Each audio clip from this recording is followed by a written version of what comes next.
peristiwa Mi'raj yang jarang diceritakan orang itu Rasulullah itu ketemu Nabi Adam. Dan Nabi Adam itu disebutkan di sini faidan an yaminihi aswidatun wa an yasarihi aswidatun. Dari sisi kanan itu ada kelompok besar, dari sisi kiri juga kelompok besar. Saya baca teks aslinya ya, tabarruk ya, supaya dapat berkah dari bahasa Rasulullah SAW. Ini cerita Nabi ketika ketemu Nabi Adam. Faidha nazara qibala yaminih dhakhika, wa idza nazara qibala shimalih baka. Nabi Adam ketika melihat ke kanan itu senyum-senyum, senang sekali. Tapi kalau melihat ke kiri itu nangis. Lalu Rasulullah SAW tanya ke malaikat Jibril, itu siapa? Itu Adam. Dan yang kelompok di kanan itu ahli surga, maka beliau kalau melihat senang sekali. Dan kalau yang di kiri itu ahli neraka, kalau beliau melihat itu susah sekali. Artinya apa? Betapa susahnya jadi Nabi Adam itu. Jadi kalau misalnya ada koruptor ketangkep gitu ya, yang nangkep ya cucunya, yang ditangkep juga cucunya. Kalau kita punya anak 10 itu, terus yang satu misalnya nyuri milik temannya, milik saudaranya itu, sing naboi ya anaknya, yang ditaboi juga anaknya. Kayak apa tersiksanya seorang Nabi Adam? Karena nggak punya pilihan, pasti dari sekian kasus dolim dan mazlum, yang mendolimi maupun yang didolimi itu pasti anak cucunya. Jadi betapa susahnya seorang Nabi Adam.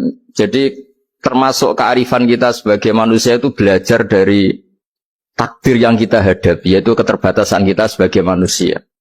Kita harus bisa ngelola kegagalan, terima kodok qadar.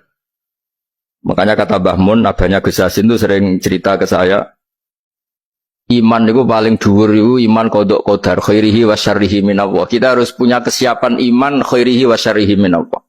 Bahwa segala kebaikan, segala syar itu sudah digariskan oleh Allah Ta'ala. Kita bisa apa sebagai manusia?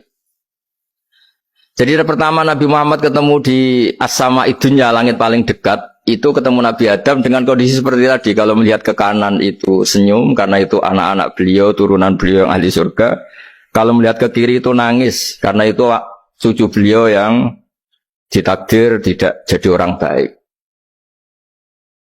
Artinya kalau ada peristiwa sosial apa saja, yang satu zalim, yang satu mazlum, atau yang satu benar, yang satu salah, atau sama-sama benar tapi salah faham, itu semua adalah cucu Nabi Adam alaihis salam, dan itu membuat beliau kadang-kadang dohika, kadang-kadang senyum, kadang-kadang baka, kadang-kadang nangis. Jadi itu yang menjadikan tambahnya arifnya Rasulullah SAW. Saya teruskan. Qultu ya Jibril man hadha qal hadha Adam wa hadhil aswida an yamini wa an shimali nasamu bani fa ahlul yamin ahlul jannah wal aswida allati an shimali ahlun nar fa idza nazara qibala yamini dhahika wa idza nazara qibala shimalihi baka. Itu seperti misalnya kita punya anak 5, yang satu sukses jadi profesor doktor atau jadi orang alim, yang satu sekolah aja gak naik, misalnya sudah gak naik, ngentekno dunya itu nghabiskan harta itu kan.